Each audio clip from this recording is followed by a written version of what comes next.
Salut tout le monde et bienvenue dans ce nouveau cycle d'investigation. Et si certaines réponses aux plus grandes questions de notre existence avaient déjà été canalisées depuis des décennies?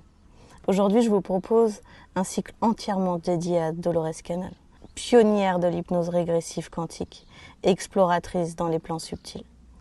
Des milliers de séances, des récits venus d'autres vies, d'autres mondes, d'autres dimensions. Une femme qui a ouvert un chemin là où personne n'avait osé aller. Mais que disent vraiment ces ouvrages? Peut-on tout prendre au pied de la lettre? Quel message résonne encore aujourd'hui dans nos propres parcours d'éveil?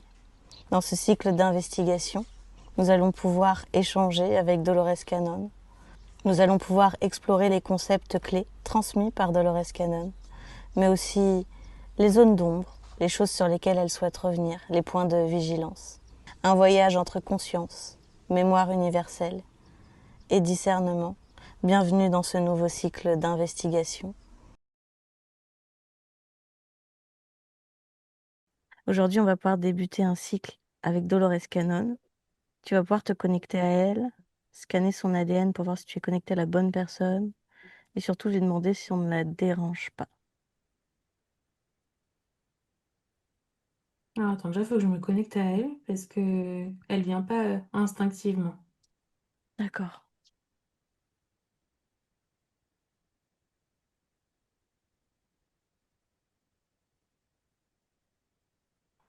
Je suis connectée à un petit morceau de son âme Pourquoi? parce qu'elle a pas le temps.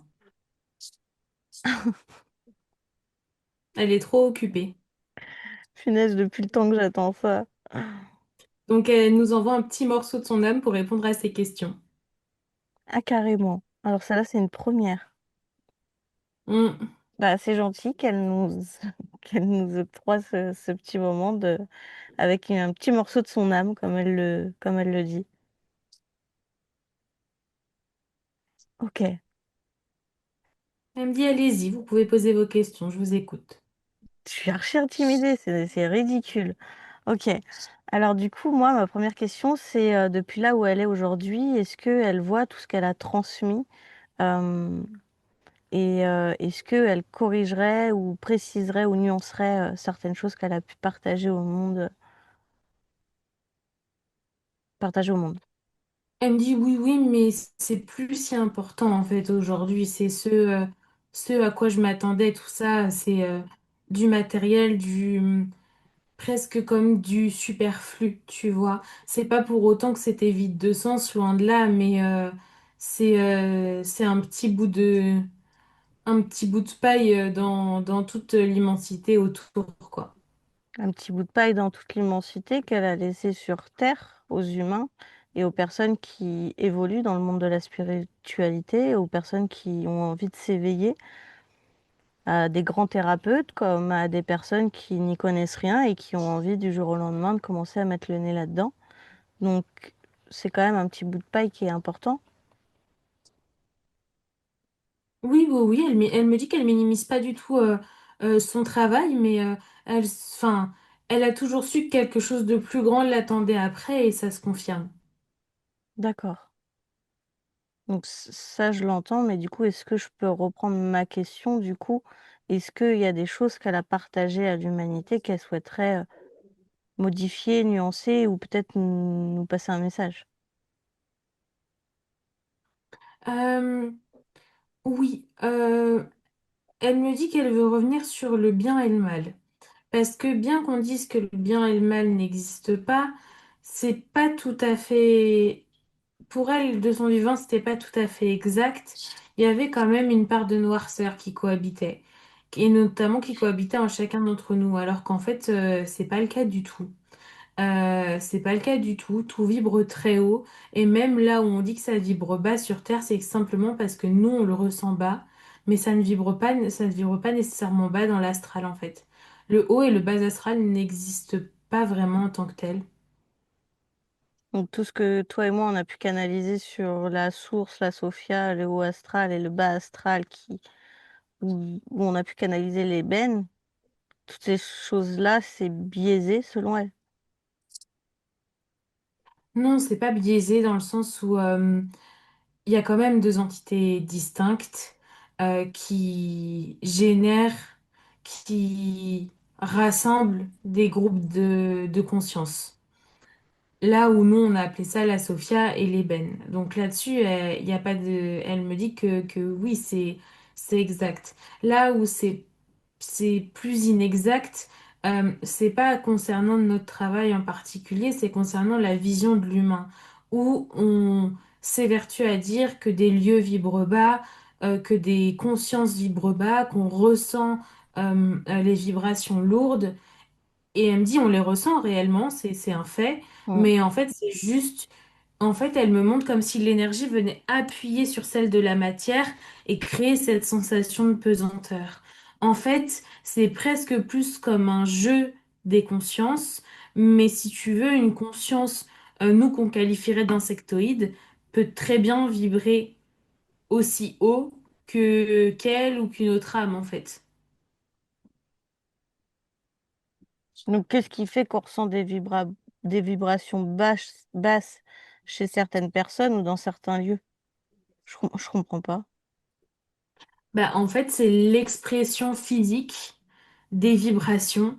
Et donc, du coup, si tu veux, les consciences, nous, du coup, qu'on va appeler du bas astral, elles ont tendance, tu vois, à venir amplifier, appuyer ces mauvaises vibrations, tu vois, cette lourdeur pour venir nous impacter. Mais en fait, c'est pas nécessairement elle, à la base, qui dégage une vibration basse. Elle peut le faire si elle le désire, Oui, mais ça, naturellement, elle vibre pas bas, en fait. oui, ça c'est ce qu'on disait. De toute façon, à partir du moment où une conscience, elle vient quelque part s'alimenter chez toi, c'est qu'il y avait une prédisposition, une faille ou une vibration basse chez toi.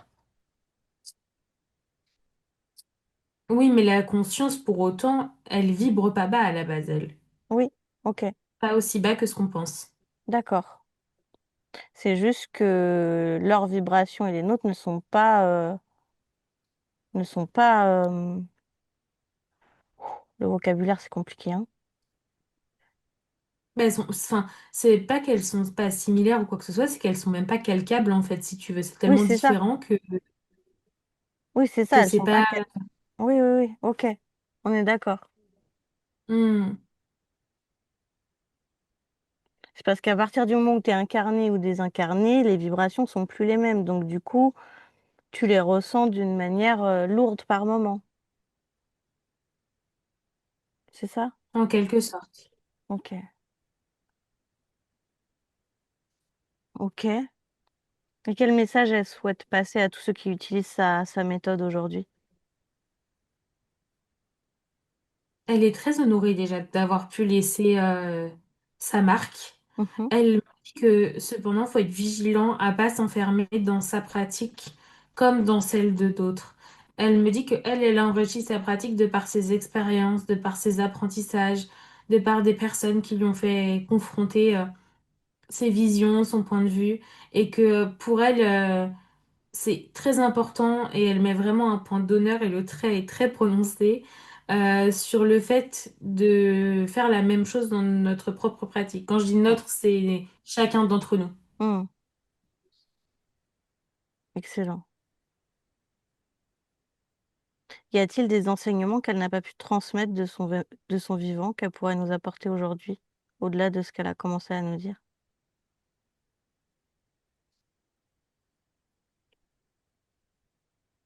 Elle me dit que les choses sur lesquelles elle ne s'est pas exprimée, c'est des choses où elle exprimait, où elle estimait, pardon, euh, ne pas être légitime encore à s'exprimer, notamment sur la guérison sacrée.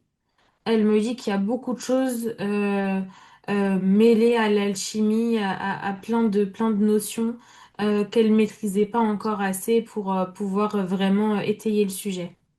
Mm. Et aujourd'hui, Elle y travaille, elle y travaille. on reviendra poser la question plus tard alors, Elle m'a dit si un jour j'ai la réponse finale. c'est sûr. Quelle est aujourd'hui sa vision sur les civilisations galactiques qu'elle a explorées dans ses livres?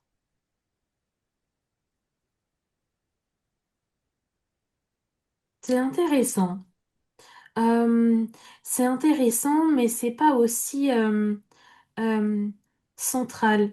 En fait, elle me dit que de notre vision d'humain, on a toujours besoin d'avoir un centre à quelque chose. Donc soit on se croit au centre de notre propre univers, soit on pense que, par exemple, les consciences extraterrestres sont en réalité au centre de l'univers, ou que le Soleil est au centre de notre système, ou tu vois, on a vraiment avoir besoin de se tourner vers quelque chose. Et quand elle me dit ça, elle me montre, tu sais, comme une lampe avec toutes les petites bêtes sur les mouches, tout ça, qui viennent se coller dessus l'été, par exemple. Enfin, être attiré par la chaleur, par la lumière. Elle me dit qu'en gros, l'humanité, c'est un peu toutes ces petites mouches et ces petites bestioles, qu'on a besoin d'avoir une lumière centrale pour s'y retrouver, pour rationaliser, se rassurer, même si des fois, c'est des explications qui ne sont pas rationnelles. Et en fait, elle se rend compte que il y a rien qui est central, en fait, du tout, de l'autre côté. Euh, les civilisations extérieures, c'est très intéressant. On navigue les uns entre les autres, on s'abreuve des uns des autres, mais en réalité, il n'y a pas ce point de repère, tu vois, comme il n'y a pas ce point de, tu vois, de maison, de foyer, comme quand tu sais, t'es dans ta vie, tu rentres chez toi le soir, ton point de rapatriement, c'est ta maison. Elle me dit, là, en fait, il n'y a pas ça dans le subtil. Rien n'est central. Ok.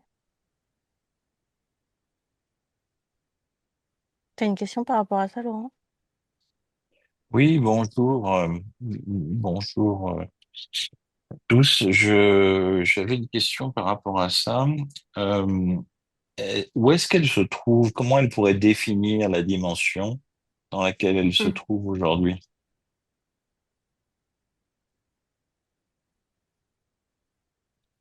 Elle me dit que c'est à la croisée des chemins entre le palpable et l'impalpable. En fait, quand elle me montre, tu peux avoir des projections de sorte d'école ou de sorte d'énormes bibliothèques, encore, enfin, une sorte d'annales akashiques, mais limite à l'échelle de l'humanité et de toutes les civilisations. Et en même temps, ça peut être une immensité de vide noir. En fait, elle me dit que il n'y a pas, enfin, il n'y a pas vraiment de description en soi parce que le palpable n'existe plus. Mais est-ce qu'elle est passée dans ce qu'on dit, dans ce qu'on on parle de la lumière, quand on passe de l'autre côté du voile, est-ce qu'elle est passée en lumière ou est-ce qu'elle est encore à, à chercher la porte de sortie, s'il y en a une? Non, pour moi, Non. elle est pleinement en lumière. Elle est même au-dessus quelque part, tu vois, comme si elle avait encore un stade au-dessus de la lumière, en fait. Tu vois, c'est comme si t'avais la lumière et en fait, tu sais, tu prends souvent cet exemple-là, Laurent, de la vie, c'est un peu un théâtre et au départ, t'es acteur et après, tu te rends compte que t'es spectateur et en fait, que c'est toi qui tire la billetterie et que t'as le théâtre. En fait, là, c'est un peu la même chose, tu vois, c'est comme si t'avais la lumière et en fait, encore au-dessus, t'avais ce recul de te dire, il y a à la fois tout et rien. Et en fait, elle est là. Alors comment elle pourrait définir Dieu alors, ou la source? Euh, une immensité d'amour. Elle me dit que ça, par contre, euh, là où toute personne dans la spiritualité ne s'est jamais trompée, c'est sur l'amour qu'on provoque, qu'on reçoit, pardon, et qu'on interchange. Elle me dit que ça, c'est vraiment le fondement, mais qu'au final, euh, c'est un peu comme s'il y avait une sorte de source en chacun d'entre nous. Ok. Est-ce qu'on a Donc en canalisé? fait, Vas-y. ouais, Dieu est donc réparti en chacun de nous. En fait, si tu veux, elle me dit que par exemple, si tu as des questionnements existentiels ou que tu as un réel besoin de reconnexion et que tu as besoin en tant que désincarné d'aller à la rencontre de la source, tu peux y aller sans problème, tu te confrontes, tu lui fais face. Mais en fait, ce qu'elle t'apportera, c'est la connexion de sa parcelle divine à l'intérieur de toi pour que tu puisses avoir tes réponses. Hmm. Bon. Ben, c'est ce qui se passe aussi sur Terre. Si on veut se connecter à la source, on utilise la partie qui est en nous, en fait. Ouais, mais je pense que là, tu vois, c'est d'autant plus fort parce que tu as aussi sa vibration en face. Mhm. Et c'est Ouais. comme si, tu vois, là, enfin, après, je parle là, nous, dans notre cas, mais tu vois, sur Terre, on n'a pas accès non plus à toute notre parcelle de source, mine de rien. Et pour moi, toutes les âmes n'y ont pas nécessairement accès tant qu'elles ne travaillent pas sur elles non plus. Mais t'as comme des bouts de toi, tu vois, un peu comme quand tu rejoins ton âme, au final, tu te reconnectes instantanément à tes vies passées, à tes blessures, à tout ça.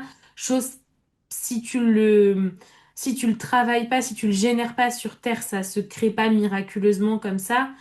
Et bah, en gros, c'est un peu la même chose avec ta parcelle de source. T'as une partie qui est activée, mais tout n'est pas activé quand t'es incarné, en fait. Bon. Vas-y, Charles. Ok. Je voulais savoir comment elle perçoit la transition vers la nouvelle terre dont elle parlait.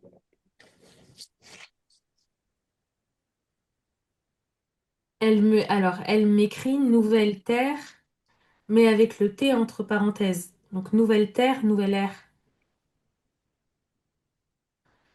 Euh, Comme si la transition allait d'abord être dans les cœurs et dans les corps. Elle me fait une sorte de grand triangle, une grande pyramide, et elle me dit, donc je pense que ça doit être, tu vois, le combo cœur, corps et esprit. Elle me dit qu'au final, tant qu'on n'aura pas atteint le sommet de la pyramide, euh, on sera sur Terre et pas sur l'air, du coup avec le T entre parenthèses. Hmm. J'essaye d'expliquer en même temps avec les écrits sous les yeux, c'est pas simple de reverbaliser, mais en gros, Ouais. c'est... Je sais pas si je peux mieux expliquer que ça. J'espère que c'était clair. Non, mais c'est très clair. J'aime bien quand les âmes prennent cet exemple de cœur, corps, esprit. J'ai Mm, commencé avec ça, tu vois, quand j'ai commencé à travailler dans l'hypnose, dans mes inductions, etc. Et c'est quelque chose qui résonne beaucoup en moi. Et mm. est-ce que donc ce processus pour elle, il est en cours? Est-ce que il y a quelque chose qui l'accélère ou quelque chose qui ralentit ce processus de cette nouvelle terre, cette nouvelle ère? Il y a énormément de choses dans les deux sens, qui l'accélèrent et qui le ralentissent. Euh, Elle me dit que au final, elle croit d'abord à une croissance individuelle avant une croissance collective. Je trouve ça intéressant parce que, tu vois, il y a beaucoup enfin, on a eu beaucoup de messages un peu à l'inverse de faut revenir à la collectivité, on est trop dans l'individualité. Hmm. Elle voit ça différemment. En fait, c'est comme s'il fallait d'abord revenir dans sa propre individualité parce que le collectif est un peu, enfin, est biaisé de nos jours. Et donc, si on revient dans sa propre individualité, on est poussé tellement dans nos retranchements, on est tellement en face à face avec nous-mêmes, en confrontation, qu'on n'a pas le choix à un moment donné de reconstruire notre individualité de manière beaucoup plus riche, beaucoup plus profonde pour venir, c'est même pas apporter au collectif, mais se créer une sorte de collectif en fait. Hmm. C'est drôle parce que ça me fait exactement penser à moi et à tout ce que j'ai fait depuis que je suis arrivée en Bretagne et que je me suis retrouvée toute seule face à moi-même, quoi. Hmm. Ça me parle beaucoup. Ok. Du coup, pour ce travail individuel, est-ce qu'elle aurait des méthodes ou des livres à nous conseiller?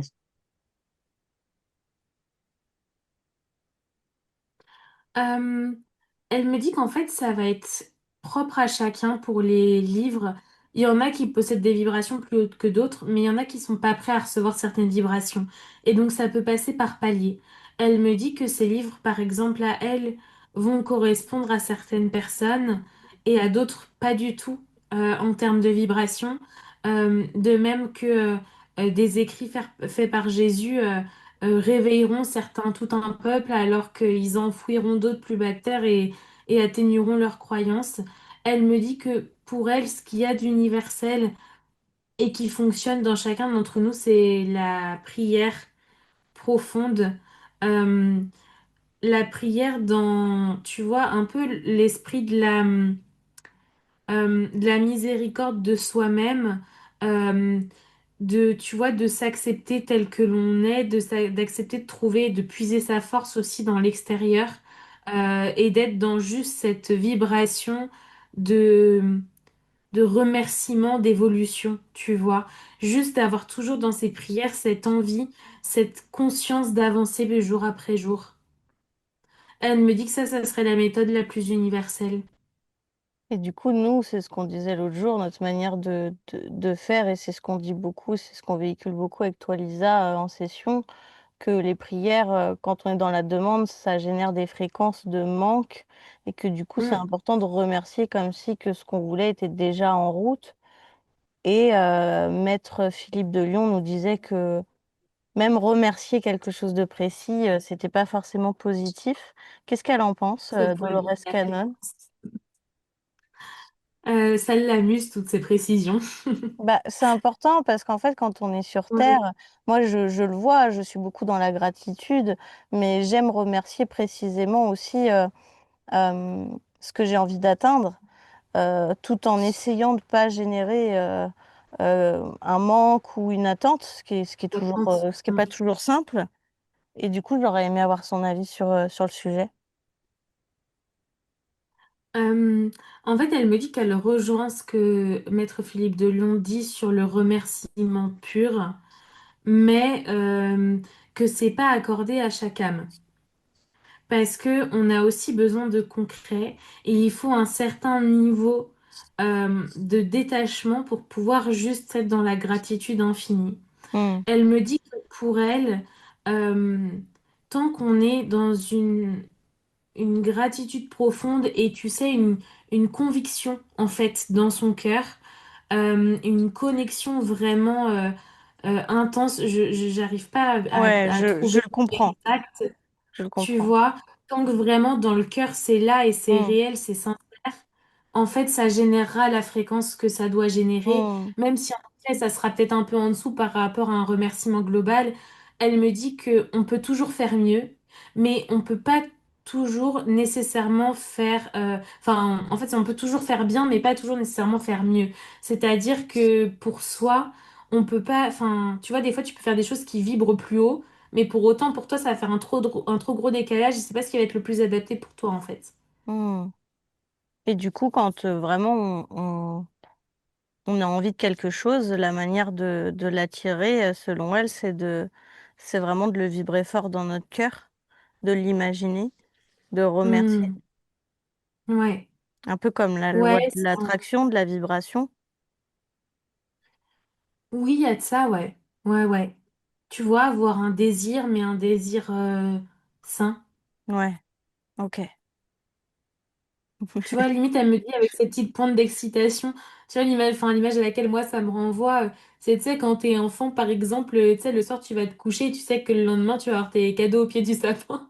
Et tu sais pas ce que tu vas avoir, tu sais Hmm. pas ce que le Père Noël, il t'aura apporté, mais t'as juste tout ce truc de magie et de ce, enfin, tu vois, cette part que t'arrives pas trop à expliquer un peu en toi, cette petite étincelle, ben, en gros, c'est un peu ça, quoi.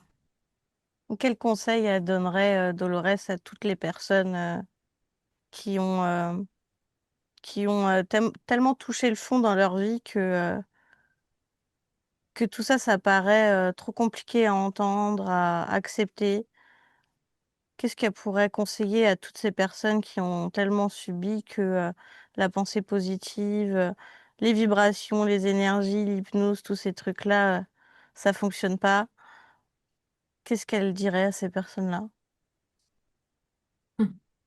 En fait, elle me dit que tout ce qui est énergie, vibration, ça peut paraître dérisoire, mais ce qui est dérisoire, c'est de penser qu'on a touché le fond. Parce que, en fait, on l'atteint jamais vraiment. Euh, Elle se rend compte que enfin, elle s'est rendue compte au fur et à mesure que toutes les personnes qui pensaient avoir touché le fond, c'est leur propre définition et leur propre limite de leur propre fond à un instant T. Mais 2 ans avant, le fond aurait pu être beaucoup plus profond, comme beaucoup moins en fait. Et donc, partie de ce principe-là, bah, il n'y a pas de, il n'y a pas réellement de fond. Donc, s'il n'y a pas réellement de fond, il n'y a pas réellement de haut. Tout est une question de point de vue, quoi, de ressenti. Le ressenti, mais après, un humain est là aussi pour vivre certaines émotions, expérimenter l'amour inconditionnel. Et si on prend un exemple typique d'une mère qui perd son enfant, je sais pas, hein, une maman qui perd son adolescent de 18 ans, comment une personne comme ça, elle se bat contre ses émotions? Quel conseil elle pourrait donner à ces personnes-là, par exemple? De jamais affronter ça seul. Euh, Parce que il y a quelque chose dans la solitude de très noir et qui fait peur. Et en fait, c'est de trouver sa petite lueur d'espoir. Donc, c'est même pas nécessairement, tu sais, être entouré d'êtres humains. Ça peut être de végétaux, d'animaux. Mais en fait, de retrouver sa, juste une toute petite étincelle de vie sans pour autant lui demander de l'embrasser, mais juste de l'accepter à côté d'elle. Et elle me dit que les thérapeutes, c'est ce que nous, donc elle, quand dans le nous, elle se met dans le lot. C'est ce qu'on apporte en fait, juste une petite étincelle d'espoir et de vie à côté des gens qui pensent avoir perdu la leur. Elle Hmm. me dit que c'est un peu comme cette histoire avec la source, tu vois, quand on croit plus en rien, on va en face d'elle et elle ravive notre parcelle divine. Bah, c'est un peu comme si on faisait la même chose. Ok. Elle a encore du temps à m'accorder, sa petite Elle me dit, partisane. Elle me dit, je serais très intéressée d'entendre ce que le monsieur Barbu a à dire. Alors, je vais lui laisser la parole avant de reprendre mes questions. Oui, merci Dolores, mais j'avais deux questions. J'avais une question concernant les extraterrestres, euh, parce qu'elle nous a quand même Hmm. bien introduit à ce sujet. Est-ce que elle voit dans les années qui viennent une véritable interaction publique et globale avec ces êtres qui Hmm. volent dans notre espace et qui sont présents sur Terre, en fait? Est-ce qu'elle voit ça arriver dans les prochains mois ou prochaines années? Ouais, ouais, va y avoir du mouvement. Elle me dit que c'est déjà encore plus grand que ce qu'on pense et que ce qu'on n'a jamais canalisé en fait. Nous, mais de manière générale sur Terre, elle y compris. D'accord, Euh, et que en fait, il y a des connexions bien plus intenses et profondes qu'on ne soupçonne pas, mais qu'il faudrait pas qu'on soupçonne en fait en tant qu'humanité. Qui serait pas bonne pour l'instant, pour la transition et pour l'évolution de l'humanité. Mais pour autant, elle me dit que ouais, d'ici 8 9 ans, il y a des choses qui vont beaucoup bouger. Ça bouge en fait constamment. C'est même des fois de minute en minute, mais que dans 8 9 ans, il y aura une sorte d'accessibilité au grand public qui sera différente. d'accord. Est-ce que ce grand objet interstellaire qui a été observé rentrant dans le système solaire, qui fait plusieurs kilomètres de long, est-ce que c'est un objet naturel, disons, ou artificiel? Elle me dit que cet objet, surtout, il a une conscience, que c'est un type de navire que nous, on ne connaît pas. Donc c'est un objet artificiel, mais qui a une conscience, alors. Ouais, c'est Parce du qu'il coup un peu devrait un croisement arriver, entre artificiel et naturel, quoi. il devrait arriver proche de la Terre, entre la Terre et Mars, d'ici quelques mois, parce il arrive vite sur nous quand même. Punaise. S'il y arrive, elle me dit. Ah, il va peut-être ralentir et se cacher derrière Saturne. Mais c'est quoi le but de cette conscience là? Parce que là, vous parlez d'un truc comme ça. Juste pour répondre déjà à Laurent, elle me dit avant que ça serait pas la première fois qu'il y ait des objets qui disparaissent entre guillemets miraculeusement dans l'espace. Bah, cet objet, c'est une sorte de... C'est un peu compliqué à décrire en fait, ça fait un peu un croisement entre une sorte de vaisseau spatial et en même temps d'astéroïdes quoi. En fait, c'est un peu un mélange des deux, c'est comme un amas un peu rocheux. avec une conscience. Mais tu vois, comme si cette conscience servait à une sorte de pilote automatique, en fait. Du pilote automatique, pourquoi, en fait? Quel est son but à cette conscience?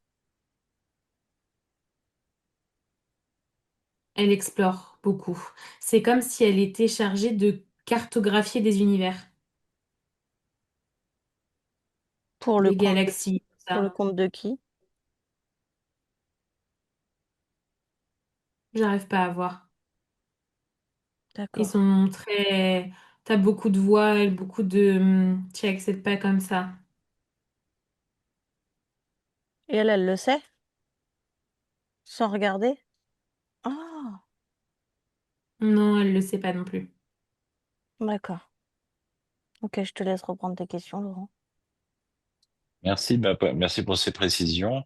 J'avais une autre question concernant les civilisations anciennes et notamment, on avait vu avec Charlène et Lisa que sous le plateau de la Grande Pyramide de Gizeh, il y avait un certain nombre de salles et enfin, de d'espaces, disons. C'était au moins un an avant que des chercheurs italiens parlent de ces espèces de colonnes verticales avec des pièces souterraines sous les pyramides du plateau de Gizeh. Est-ce qu'elle pourrait nous expliquer, de son point de vue, à quoi servaient ces, ces, ces colonnes? Est-ce que ce sont des escaliers? Est-ce que ce sont des... À quoi ça servait tout ce système? Parce que ça a l'air d'être très, très complexe et très important en volume. Elle me dit qu'en fait, déjà, au plus bas, on arrive dans les bassins de l'âme. Donc c'est comme si, tu vois, on déposait les corps dans les sarcophages et un peu par capillarité en quelque sorte, l'âme descendait, s'enfonçait dans les strates de la terre jusqu'à arriver à ces fameux bassins de l'âme qui permettaient de se purifier complètement. Et c'est comme si ces colonnes, tu vois, réaspiraient en fait.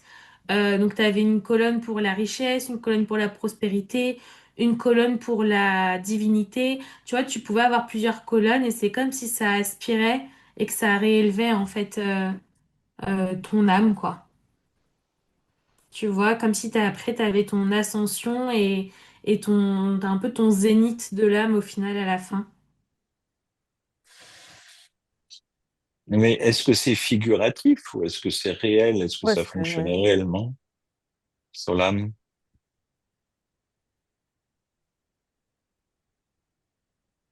Un peu des deux, je dirais. C'est-à-dire Pour que moi, si la croyance... pardon. Non, non, vas-y, pardon. Non, mais si on y croyait, finalement, ça s'appliquait à notre âme, c'est ça? Ouais, en fait, je pense que une partie de ton âme, en fait, on n'avait pas besoin, mais t'as des âmes qui faisaient tout le processus, justement. Euh, Après, c'était aussi une époque où il y avait beaucoup de sorts, beaucoup de talismans, et de talismans à la fois positifs et négatifs, les amulettes, tout ça. Donc, au final, tu vois, c'est comme si tu décantais, tu faisais le point, tu vois, un peu comme... au final, c'est presque un peu, tu vois, j'ai l'impression comme le sas, tu sais, quand tu arrives en lumière, souvent, enfin, moi, c'est comme ça que je le visualise. En tout cas, tu passes dans une sorte de sas où tu te décharges, où on t'accueille, où tu vas retraverser vraiment ce que tu as besoin de retraverser pour passer en lumière une bonne fois pour toutes. En fait, c'est un peu comme si leur bassin de lame, là, ça... ça enfin, ouais, c'était une sorte de leur sorte de leur, un, deux, trois, leur sorte de sas à eux pour la lumière. Hmm. Mais comment physiquement ils ont pu construire des trucs aussi importants? Est-ce que c'était construit par des humains ou par autre chose? Parce que ça descend extrêmement profond sous terre, apparemment. Plus de centaines de T'as mètres sous eu, terre. ouais, t'as eu des coups de main non humains, mais en fait, j'ai la sensation que surtout, c'est comme si, alors pas pour toutes, mais pour les plus importantes, c'était déjà présent en fait avant la construction des pyramides, et c'est comme si tu avais des sortes de plans qui doivent être détruits, je pense aujourd'hui, ou cachés, je ne sais où, euh, qui indiquaient où est-ce que tu pouvais construire une pyramide principale pour pouvoir avoir accès à ces fameux bassins. Et ces bassins auraient été finalement installés et construits par des civilisations antérieures, en fait. Hmm. Donc ils ont mis les Tu vois, pyramides au-dessus, en fait. ouais, tu sais, on avait beaucoup vu que les Égyptiens étaient très connectés à d'autres civilisations, qui canalisaient tout ça. Pour moi, il y a eu ces plans enfin, il y avait cette connaissance-là, en fait, et c'est pas anodin. Même énergétiquement, c'est comme si les pyramides, souvent, elles se trouvaient sur des sortes d'axes de croisement ou des points énergétiques stratégiques. Elles sont pas disposées au hasard. Tiens, c'est marrant, ce mot, on me dit disposée et pas construite. Tu vois, presque comme si on l'avait prise, on l'avait posée, on l'avait agrandie, quoi. Ok, ben en fait, j'avais ces questions-là parce que comme je sais qu'elle s'est quand même intéressée à ces civilisations anciennes et à tout ce qui est non terrestre. Hmm, Donc, au niveau de tout ce qui est non terrestre, entre guillemets, on a une connexion forte probablement au niveau de notre âme supérieure entre nous et tous ces êtres qui sont peut-être aussi d'autres incarnations de nous-mêmes, de notre partie supérieure, je hmm. suppose. Ouais, ouais, ouais, exactement. Et puis Donc, on d'autres va, civilisations, on n'a absolument aucune idée et dont aucune âme qui peut être humaine n'a été incarnée dans cette civilisation-là aussi. d'accord. Comme si presque, tu vois, tu avais une autre source en plus. J'essaie de lire un peu dans entre les lignes de ce qu'elle me dit, mais tu vois, comme si tu avais un autre groupe d'âmes qui serait pas appelé âmes, en fait, qui pouvaient constituer d'autres civilisations. Et d'où elle peut voyager, entre guillemets, entre des différentes sources ou qui sont à l'origine des différents univers, ou elle est quand même limitée, entre guillemets, par sa propre conscience ou connaissance. Euh, Elle me dit qu'elle, aujourd'hui, elle est chercheuse universelle. Et donc, du coup, de par ce titre, tu vois, c'est un peu comme si, elle me dit, c'est un peu comme si sur Terre, j'avais été ambassadrice. Et donc, du coup, ça lui ouvre des portes euh, et ouais, des connexions, des accès à des flux énergétiques, tu vois, comment ça s'appelle? Mince, des courants d'énergie pour pouvoir se déplacer auxquels tout le monde ne peut pas avoir accès. Et il y a d'autres courants auxquels elle n'a pas accès que des hommes plus évolués ou de différentes constructions peuvent, elles, lui emprunter. Wow. Et du coup, on se C'est déplace pas marrant. avec le cœur? Si, mais c'est ta connexion au cœur qui te permet d'emprunter certains courants ou pas. D'accord, merci.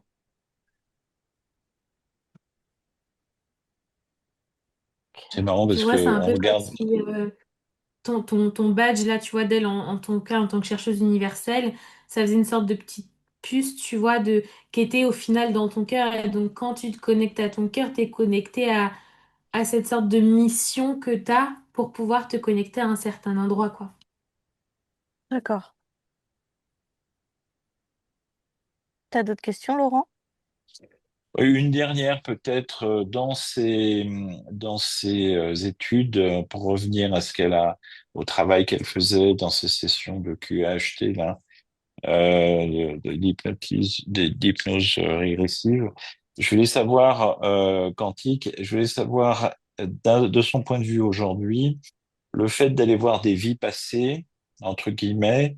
Est-ce que ça reste un outil intéressant de soins ou finalement travailler sur le cœur et travailler sur notre présent, euh, disons, permet de dépasser tous ces problèmes passés, entre guillemets. Pour elle, la régression, ça reste essentiel. Euh, que ça soit dans cette vie actuelle ou dans nos vies passées. Parce qu'on a besoin de se libérer du passé, tu vois, dans notre condition humaine. Ça permet aussi de comprendre comment c'est imbriqué, de s'initier au voyage, de s'initier à la conscience, de s'initier à beaucoup de choses. Donc au final, c'est presque un grain de poussière comparé aux possibilités dans l'astral, mais ça n'empêche que c'est une grosse partie sur Terre et que ça constitue en fait nous aussi notre travail en tant qu'humanité. Euh, donc pour elle, c'est peut-être pas à placer au centre des préoccupations et voilà, mais en tout cas, il y a de l'utilité et chaque humain de toute façon se nourrit aussi de par son passé qu'il a tendance à oublier. Donc en fait, tu vois, c'est comme même ce travail entre le passé, le futur, le présent. Tu vois, un peu cette morale qu'on a de devoir vivre l'instant présent, etc. Au final, quelque part, on peut l'atteindre et la ressentir qu'en expérimentant justement ce truc de passé, de futur, de régression, de projection, pour aussi comprendre un peu les limites du temps qui sont impalpables. Hmm. Justement, j'avais une question sur le temps et sa perception du temps. Euh, Finalement, on dit toujours on vit que dans le présent, mais le présent est extrêmement difficile. On peut pas scientifiquement ni mathématiquement le déterminer, le présent. Mm, On n'a aucun moyen de le mesurer, en fait. Oui, mais après, quand on dit, je me permets, hein, mais quand on dit vivre dans le présent, c'est même pas après être dans la mesure précise du présent.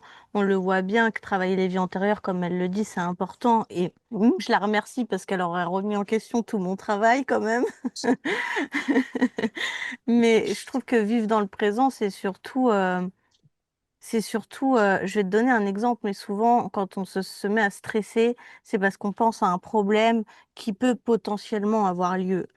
Alors que, en réalité, ce problème-là, il n'est même pas encore acté et présent.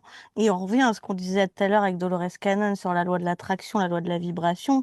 Le fait d'y penser, de te stresser, tu génères une fréquence qui fait qu'à un moment donné, tu vas l'attirer, ce truc-là, qu'il soit positif ou qu'il soit négatif. Donc, vivre dans l'instant présent, c'est surtout profiter de l'instant présent, je sais pas, quand tu fais ton repas de famille et être dans le repas, dans ta conversation, sans penser à la machine à laver que tu as à faire le lendemain, ce qui est archi difficile. Mais pour moi, c'est ça, vivre dans l'instant présent. Et du coup, Dolores va pouvoir te répondre parce que c'est vraiment que la réponse de Charlène Patard, incarnée sur Terre. Ah oui, putain. c'est pas complètement faux ce que tu dis, Charlène. Elle me dit aussi que néanmoins, faut un peu qu'on se lâche la grappe avec ce truc d'instant présent. C'est Parce ça, que même s'il y a que le présent qui existe, en fait, au final, il n'y a même pas vraiment le présent non plus dans le subtil, puisque le passé et le le temps futur n'existe n'existent pas. pas. Donc, dans ce cas-là, le présent n'existe pas réellement non plus. Et qu'en fait, on arrive aussi à une réflexion qui est trop élevée par rapport à ce qu'on peut réaliser nous sur Terre, tu vois. Euh, Si c'est simplement ce truc de je suis dans mon repas de famille et je pense pas à ma machine du lendemain, bon, avec un peu d'entraînement, ça le fait. Mais en fait, tu vois, je sais pas, ne serait-ce que tu vas prendre rendez-vous avec ton banquier pour dans 3 semaines, en planifiant ton rendez-vous de dans 3 semaines quelque part, une part de toi n'est pas dans l'instant présent puisque tu, Mais tu oui, adaptes mais c'est pour ton ça quotidien que... dans 3 semaines et va falloir que tu prépares ton rendez-vous. Donc au final, quelque part, c'est tellement Mais c'est euh, ça. à nuancer. Tu peux jamais être aujourd'hui dans notre société, enfin, dans nos sociétés, dans un instant présent total, en fait. Oui, total. Mais au final, c'est ça, c'est aussi se lâcher un peu la grappe, comme elle le dit, et arriver à vivre l'instant présent en général. Et pour autant, tu peux pas le vivre tout le temps, l'instant présent. C'est totalement légitime pour un humain qu'à un moment donné, tu sois sur des projections. On le voit bien, en plus, les projets d'une personne, c'est ce qui la stimule et c'est ce qui la fait évoluer, c'est ce qui la fait avancer. Mhm. Complètement. Puis-je reprendre mes questions ou non? Ah oui, J'ai pas envie de me faire engueuler par Laurent ni par Dolores, hein. Vas-y, vas-y. Moi, je voulais poser des questions par rapport à ces fameuses trois vagues dont elle parlait, qu'elle décrivait. Je voulais savoir si aujourd'hui elle avait des choses à nous dire par rapport à ça, si ces trois vagues de volontaires ont bien accompli leur mission. Elle me dit qu'en fait, elle n'en percevait que trois, mais qu'il y en a beaucoup plus. Et, C'était ma question d'après, donc je la remercie. et en fait, au-delà des vagues, ce qu'elle me montre, ce qui est important, c'est le creux aussi. Tu sais, quand une vague, elle se forme, il y a comme un repli un peu de l'océan pour que la vague puisse se former, quelque part prendre de l'élan et monter. Hmm. Et après, du coup, redescendre. Et en fait, elle me dit que on est trop concentré sur le haut de la vague, alors qu'en fait, toute la structure de la vague basse, t'as quand même des choses intéressantes. Et même dans ce creux qui se crée, en fait, là où on voit pas une vague, c'est quand même une sorte de vague. Mais est-ce que chaque vague a bien accompli sa mission telle que c'était prévu?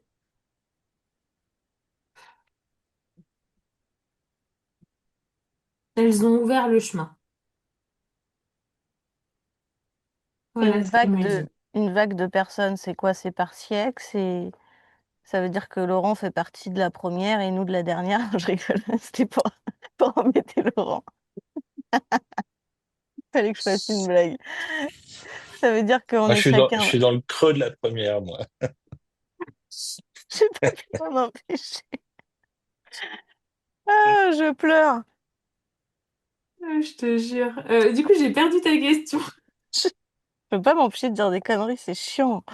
Ok, je disais, en gros, est-ce qu'il y a des cycles, des périodes bien Ah oui, précises par pour rapport à chaque des vague? siècles, Et tout ça. par exemple, est-ce que toi, tu fais partie d'une des vagues, enfin, etc. Tu m'as compris? J'ai du mal à Oui. m'exprimer maintenant. Non, non, non, c'est bon.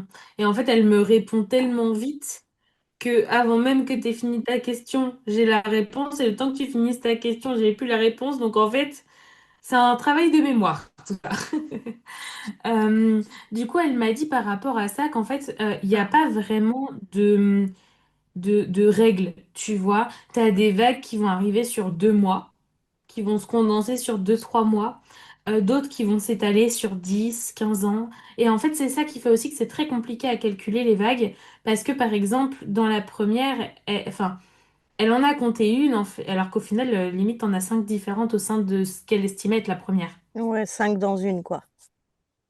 C'est D'accord. ça. Elle Donc, me dit qu'en fait, à notre échelle, on fait tous quelque part partie d'une vague. donc Et chaque personne fait partie. Ouais. chaque vague n'a pas nécessairement un dessin spirituel ou un dessin, ça va être spirituel, mais par exemple ce spirituel sur autre chose que l'énergétique. Enfin, tu vois, ça peut être sur plein de choses. Chaque vague a un peu sa propre destinée, quoi. Et donc, du coup, elle me dit qu'il y a des vagues qui sont entremêlées aussi. Par exemple, je sais pas, tu as des vagues qui peuvent s'activer, j'en sais rien, le 12 octobre 2010 à 23h50 et elle va se désactiver à 55 et à 57, t'en as une autre qui va se rouvrir, tu vois. C'est-à-dire que Et à toutes les 50, âmes qui voilà. vont arriver sur cette terre pendant cette vague-là viendront influencer sur quelque chose de bien précis.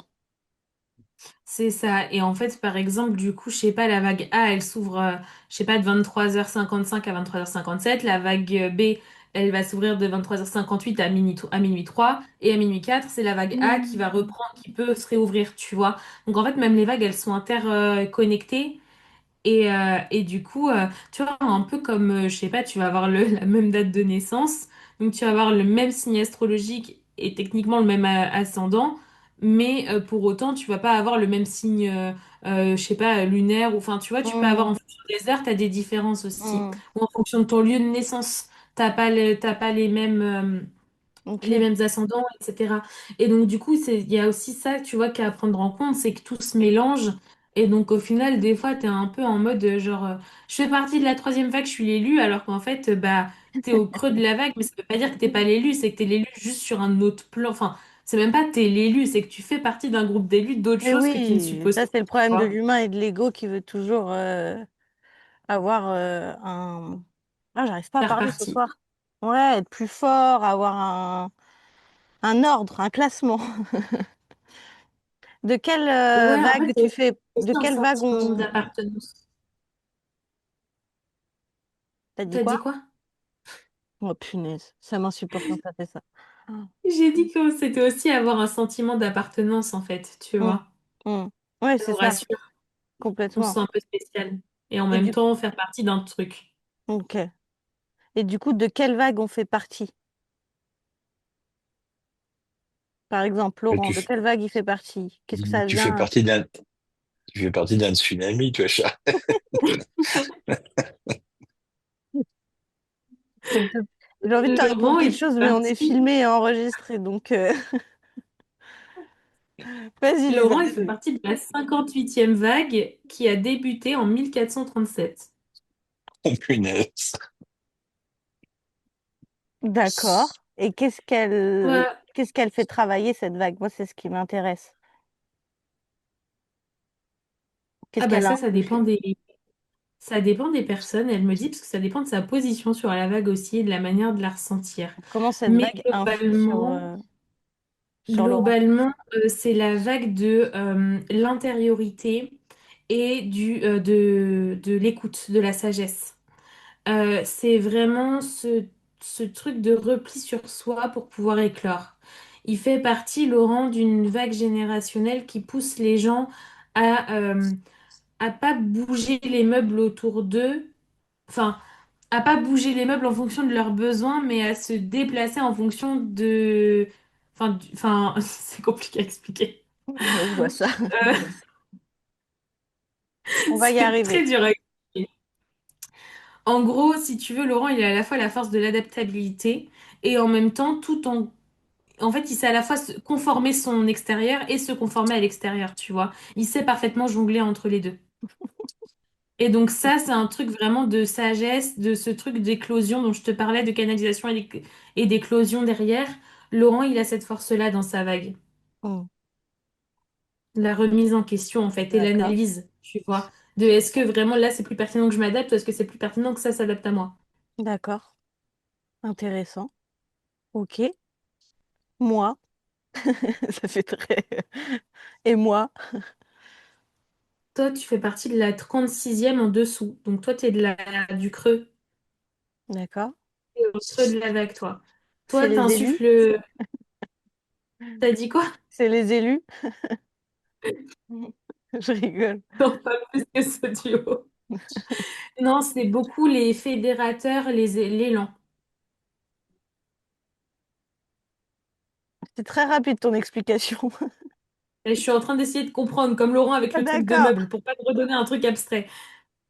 Ouais, toi, c'est ça, c'est fédérateur et lent. En fait, c'est comme si toi, ton rôle, c'était de d'alimenter la vague qui monte et en même temps de la gravir. Toi, ton défi, c'est de comprendre qu'à la fois ta pensée te limite, mais qu'en même temps, ta limite est enfin, ta pensée est ta seule limite. C'est clair? Si tu me dis non, je sais pas quoi dire. Bah, ma pensée, ma seule limite, oui, c'est sûr. C'est pour ça que Oui, je m'en fixe aucune. non, mais ta pensée est ta seule limite, mais justement, pour autant. Tes limites peuvent influencer ta pensée. En fait, ta pensée, c'est ta limite, mais tu as quand même des limites. T'en Mm, auras de par l'extérieur, de mm, par toi-même, de par mm. plein de choses. Et donc, du coup, c'est trouver cet entre-deux, cet équilibre de j'insuffle de l'élan, mais en même temps avec stabilité et j'écoute mes limites et savoir est-ce que je sais que je suis en train de m'en mettre ou est-ce que j'en reçois parce que c'est juste en fait. Ça me parle pas du tout, vraiment. Alors là, t'es de mauvaise foi. Et toi? Euh, Alors, moi, je fais partie de la 68e, mais dans un... Attends, c'est bizarre. Elle me dit dans un cordon 99. Toujours des trucs bizarres, moi. Ouais. En gros, c'est comme si, pareil, tu vois, dans ta vague, tu avais des sortes de compartiments, tu vois, des filets d'eau un peu, tu vois, des D'accord. sortes de fils, en fait, qui dont elle est constituée. Et donc, du coup, moi, si tu veux, l'importance, c'est le 99. Laurent, du coup, je sais plus si je l'ai précisé, mais lui, il était tout au sommet de la vague, mais dans la partie qui commence à rouler. Donc, tu vois, d'où le côté analyse, etc., tu vois. Hmm. Et moi, du coup, le cordon 99, je suis sur le haut de la vague, mais plus, tu sais, le haut de la vague, il fait comme ça. Donc là, on va Hmm. dire avec le truc qui fait le rouleau. Tu vois, Laurent, lui, il est Ouais, là. Donc toi, tu es dans le creux ici. Et moi, je suis là, en fait. Je suis juste avant la bosse. d'accord. Euh, Elle me dit que le cordon 99, c'est de la guérison. En fait, c'est un canal de vérité, de guérison, et du coup, qui crée beaucoup de remises en question. Le danger, entre guillemets, avec ce cordon-là, c'est que souvent, on a tendance à glisser parce que soit on laisse notre place, soit on se sent pas légitime, soit, tu vois, on a tendance, en fait, à nous-mêmes un peu se laisser glisser sur la pente. On arrive toujours à remonter, mais ce qui fait qu'en fait, on fait beaucoup d'allers-retours. Donc ça peut demander beaucoup d'énergie et il y a toujours un travail profond à faire sur l'amour-propre et le respect de soi, enfin de vraiment de soi-même et l'acceptation de ce qu'on est. Hmm. C'est un peu des gens qui peuvent se sentir un peu à côté de de la plaque toute leur vie en fait. Mais ça me parle, hein. Voilà. Sans se dire que t'es à Bah côté de ouais, la moi ça me plaque, parle mais aussi. euh, sur l'amour. Sentiment d'être à Bah, côté de la plaque, vraiment, c'est pas ça me d'être parle, hein. T'es totalement à côté, ma petite, depuis le départ. à côté de la plaque, c'est pas dans ce sens, dans le sens qu'on connaît J'entends. nous. C'est plus dans le sens de se sentir différent. Mais C'est oui, vrai que je l'ai pas j'entends. entendu comme ça. C'est pour ça que je l'ai reprécisé comme ça, c'était drôle. T'as bien Ok, fait. ok, je la remercie pour toutes ces précisions, c'est très, très intéressant. Je Mm. voulais savoir, moi pour finaliser, je vais pas l'embêter encore longtemps, mais j'aurais aimé savoir ce que Dolores Cannon pense de notre manière à toi et moi de pratiquer l'hypnose régressive aujourd'hui, sachant que on y a mis notre patte, hein, beaucoup, l'hypnose Mm. régressive ésotérique et systémique, notre manière à nous vraiment de travailler sans regarder les autres hypnoses régressives, les autres teams ou quoi que ce soit. Je parle vraiment de nous là. Elle me dit que le systémique, ça apporte une autre dimension qui est intéressante, mais que on pourrait pousser encore plus dans l'approche systémique, parce que là, c'est du systémique très humain. On a de l'idée avec, tu vois, le fait d'aller travailler dans le système familial, universel, etc. Ça, en gros, il y a quelque chose d'intéressant là-dedans. Maintenant, elle me dit que l'hypnose régressive, pour elle, dans les 15 prochaines années, ça sera obsolète, en fait. Ça sera un peu comme si on allait, euh, je sais pas quel exemple donner. Euh, Aller chez son médecin généraliste pour se faire opérer de la vésicule biliaire, tu vois. Ça se faisait avant, maintenant ça se fait plus. En gros, ça pourra toujours être présent, l'hypnose régressive dans 15 ans, mais il y aura des choses qui auront évolué, donc qui seront plus proches en vibration et en attraction, en fait, que l'hypnose régressive. D'accord. Et notre méthode de scan corps subtil, corps éthérique, toute cette méthode de scan, est-ce qu'elle est juste pour elle? Oui, mais c'est comme si on se ralentissait. Oui, ça c'est sûr. Ça, c'est pas la Oui, première fois qu'on le c'est pas voit dans faux. notre canalisation que par la suite, on sera apte à faire ce qu'on fait là en session et de manière beaucoup plus rapide sans avoir besoin de passer par A, B, C, D pour dégager A, tu Mm, vois. c'est Mm. ça. Ok, ok, ok. Est-ce qu'elle a un dernier conseil à nous donner pour terminer cette communication à nous et après un conseil peut-être ou un message généralisé pour toutes les personnes qui regarderont cette vidéo? Alors, on repart dans les jeux de mots. Elle m'a donné le prénom de Laurent, mais elle a mis un G en plein milieu entre parenthèses, donc ça fait Laurent, Grand, par rapport à sa grandeur. D'accord. Voilà ce qu'elle me dit. Simplement ça. Donc son message, c'est l'eau grand. Ouais. mais elle me dit que ça résonnera au final au travers de chacun d'entre nous, je vais y arriver, au fur et à mesure des semaines et des mois qui passeront. Hmm. C'est parce que Laurent, il va nous trouver une magnifique et sublime maison pour nos retraites. Laurent est grand, Laurent est... Laurent, quoi. Le grand. Logrand. On va l'appeler comme ça maintenant. Ok, tu la remercies en tout cas pour moi du temps qu'elle nous a accordé, de tous ces messages qu'elle nous a donnés, ces conseils. C'était très, très enrichissant. Et, euh, Hmm, et voilà, je la remercie beaucoup. hmm. Ouais, Elle te merci remercie bien. aussi. On l'aime.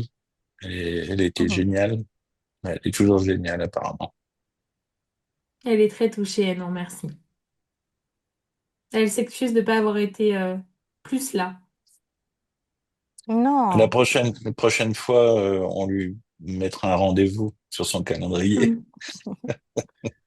Mais par contre, tu vois, c'est intéressant ce fonctionnement de fractionnement de l'âme parce qu'en effet, elle est pas. Enfin, niveau énergétique, je peux pas dire que je l'ai ressenti autant que Jeanne d'Arc, par exemple, ou Maître Philippe de Lyon. Enfin, je sens bien que l'énergie, elle est là, mais elle est plus Hmm. effilochée, tu vois, en Ouais, quelque sorte.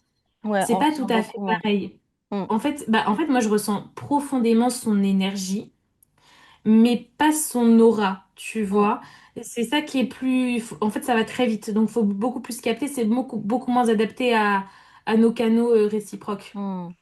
Ça demande beaucoup de concentration. Mais en même temps, du coup, c'est que tu arrives à un niveau... Enfin, tu vois, ce truc de fractionnement de l'âme, on ne l'a pas vu encore. Non, c'est Donc, la première fois. C'est vraiment la première fois. c'est que, par contre, énergétiquement parlant, elle est... Enfin, vibratoirement parlant, elle est très, très, très élevée. Hmm. Et je pense que, du coup, tout le monde ne... Enfin, tu n'accèdes pas à elle de la même manière en fonction de ta manière dont tu canalises, je pense. Hmm.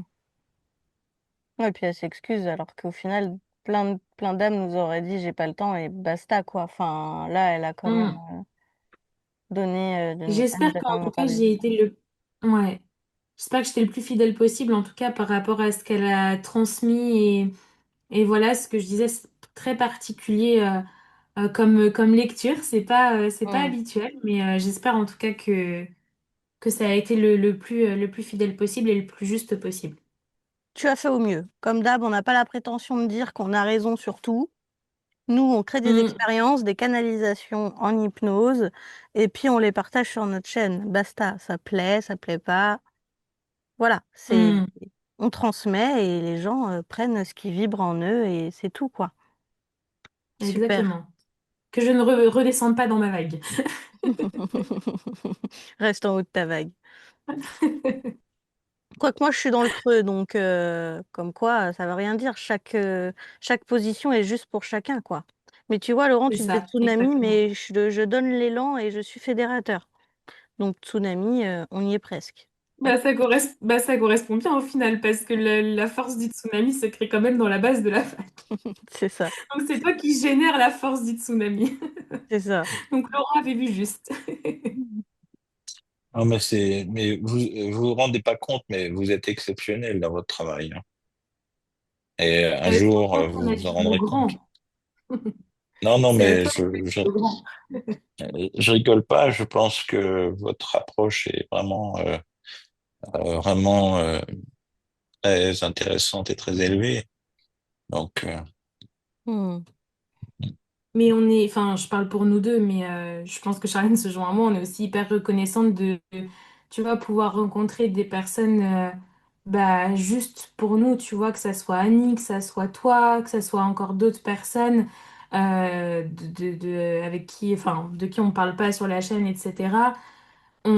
Tu vois, on rencontre aussi des personnes qui nous apportent tellement, qui nous font voir les choses différemment, qui nous enrichissent. Et en fait, c'est beau de voir à quel point c'est un échange à tout point de vue, quoi. Et même toute notre clientèle, parce qu'au final, c'est vrai que ce qu'on fait sur YouTube, c'est juste du plaisir. Les Ah. disparitions, les expérimentations comme on a fait aujourd'hui. Pour autant, ce qu'on fait en session, moi perso, je suis archi reconnaissante de notre clientèle. On a des clients qui Mm, sont géniaux. on a envie de s'attacher à tous, ils ont tous leurs petits trucs individuellement parlant. Mm, Et du coup, tu vois, c'est même pas forcé, tu vois, t'as des boulots où t'es dans la sociabilité, t'es là, tu souris, tu machin. Mais au final, nous, on a la chance quand même d'avoir que des clients bah, adorables. Puis en fin de compte, c'est des sessions individuelles. Donc c'est pareil, quand tu prends un groupe, en général, t'as pas le temps de t'attacher.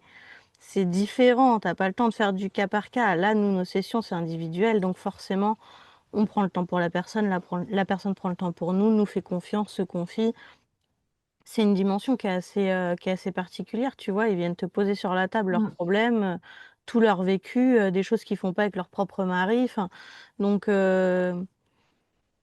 moi, c'est Mm. même surtout de ça que je suis pleine de gratitude, quoi. complètement. Bon, bah, c'était top. Elle est partie, Dolores, parce que c'est vrai qu'on discute. Oui, Ok, oui, elle est partie. d'accord. Bon, bah, j'espère que ce cycle vous a plu. N'hésitez pas à vous abonner, à commenter, à nous dire ce que vous en avez pensé, et on vous dit à bientôt. À bientôt. Bye bye.